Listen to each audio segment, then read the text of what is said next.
Shalom HCC Families, sesaat lagi Anda akan menyaksikan atau mendengarkan Saat Teduh edisi hari ini. Mari persiapkan hati dan pikiran saudara untuk bersungguh-sungguh mengambil waktu berdoa dan menyembah Tuhan bersama-sama. Kami berdoa lewat Saat Teduh ini, saudara dikuatkan dan saudara diubahkan lewat firman Tuhan yang luar biasa. Mari siapkan hati saudara dan selamat menyaksikan.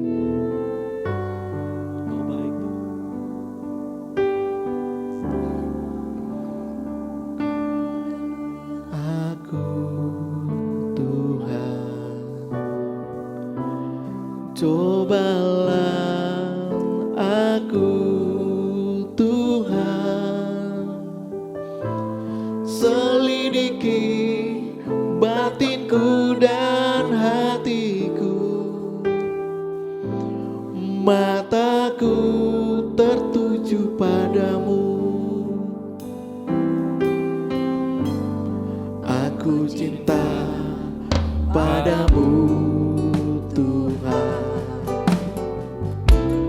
Aku rindu hadirat-Mu Tuhan. Aku ingin selalu dekat padamu, menikmati kehadiran-Mu. Ku nyanyi Hosana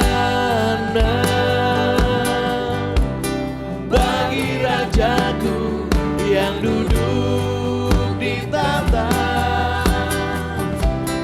Aku muliakan dan ku agungkan, Kau layak disembah. Kami nyanyikan Hosana, Hosana bagi Rajaku, bagi Rajaku yang duduk di tahta. Aku muliakan dan ku agungkan, Kau layak disembah. Pujilah aku Tuhan, cobalah aku Tuhan, selidiki batinku dan hatiku, mataku tertuju padamu. Aku cinta padamu Tuhan. Aku rindu hadirat-Mu Tuhan. Aku ingin selalu dekat padamu, menikmati kehadiran-Mu. Oh, ku nyanyi Hosana bagi Rajaku yang duduk di tahta. Aku muliakan dan ku agungkan, Kau layak disembah. Sekali lagi katakan, kami nyanyikan Hosana.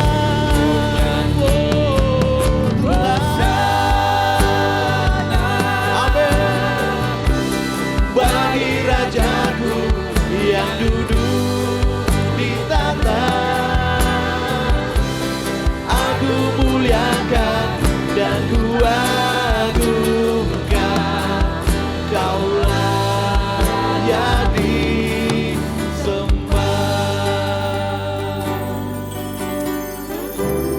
Ku agungkan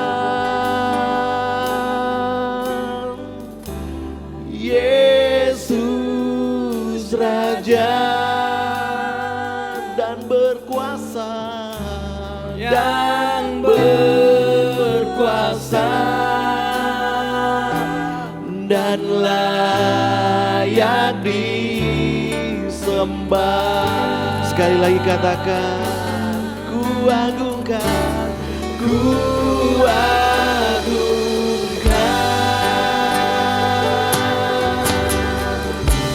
Yesus Raja. Haleluya. Dia berkuasa dan layak disembah. Kami mau nyanyikan Hosana, ku nyanyi Hosana bagi Rajaku yang duduk di tahta. Aku muliakan dan ku agungkan, Kau layak disembah. Lagi katakan, ku nyanyi Hosana, Hosana, amin Tuhan, bagi Rajaku yang duduk di tahta. Aku muliakan dan ku agungkan, Kau layak disembah. Kau layak Tuhan, Kau layak disembah. Kau layak disembah.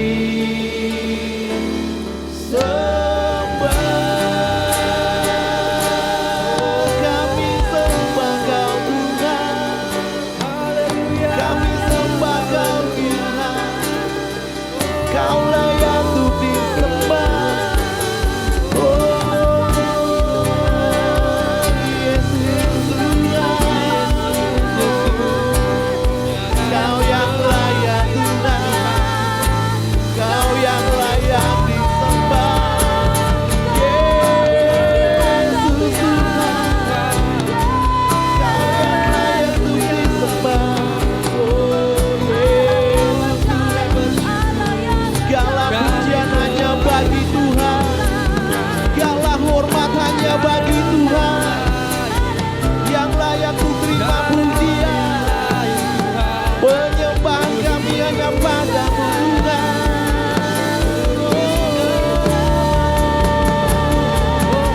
Yesus Tuhan, Yesus Tuhan, haleluya. Kau yang layak disembah, Kau yang layak untuk ditinggikan Tuhan. Mulialah nama-Mu, ajaib perbuatan-Mu Tuhan.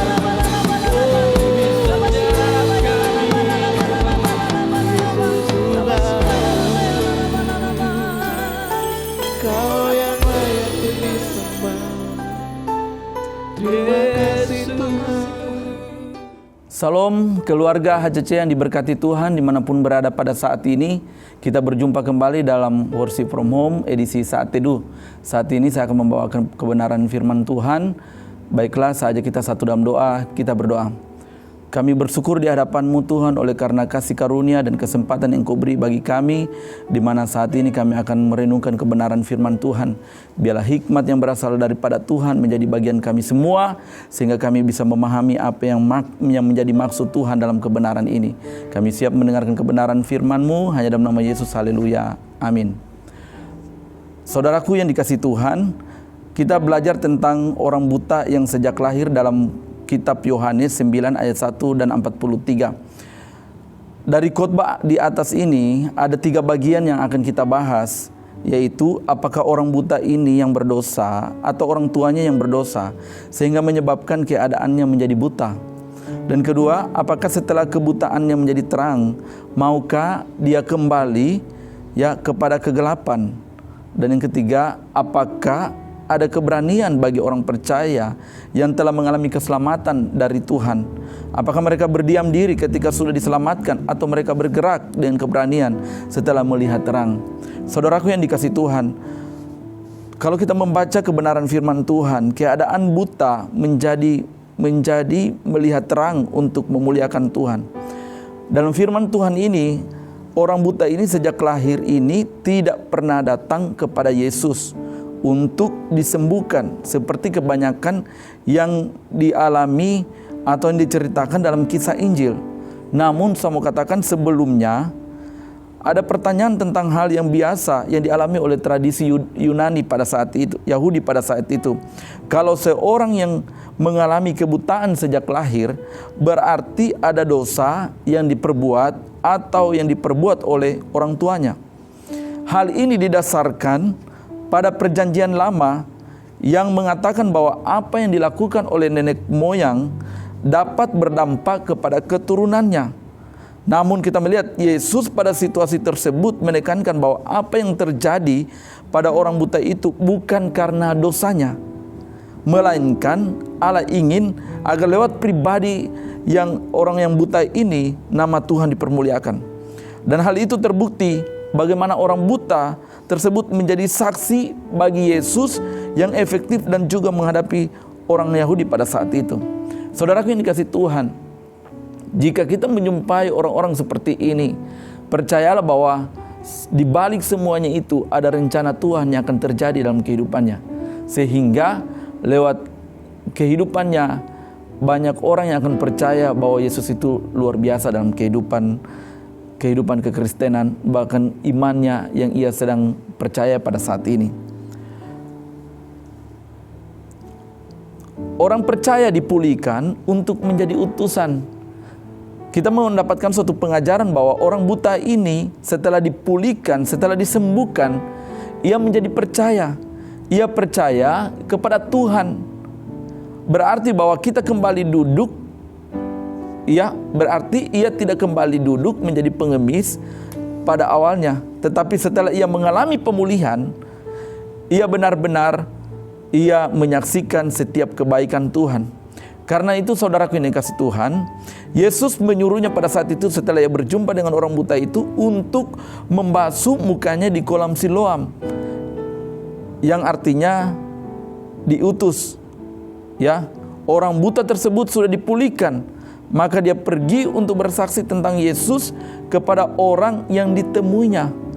Bahkan pada akhirnya saudaraku yang dikasihi Tuhan, kita menemukan bahwa Mesias yang sebelumnya masih menganggap Yesus adalah nabi saja, tapi sekarang menyadari bahwa yang ia temui adalah Yesus yang benar-benar sanggup memulihkan keadaannya. Dia diutus untuk menerangi dunia. Artinya setelah ia dipulihkan, berarti ia diutus untuk menerangi dunia, supaya dunia benar-benar tahu bahwa Tuhan itu sanggup menyembuhkan, Tuhan itu berkuasa. Nah, kita setelah kita dipulihkan, apa kita hanya tetap diam pada hari ini? Nah, kita setelah kita disembuhkan oleh Tuhan, apa kita hanya diam apa yang kita alami pada saat ini? Saya mau katakan bahwa apa yang kita alami, biarlah juga orang lain mengalaminya. Apa yang kita hidupi, kebenaran yang kita hidupi, biarlah orang lain juga menghidupinya.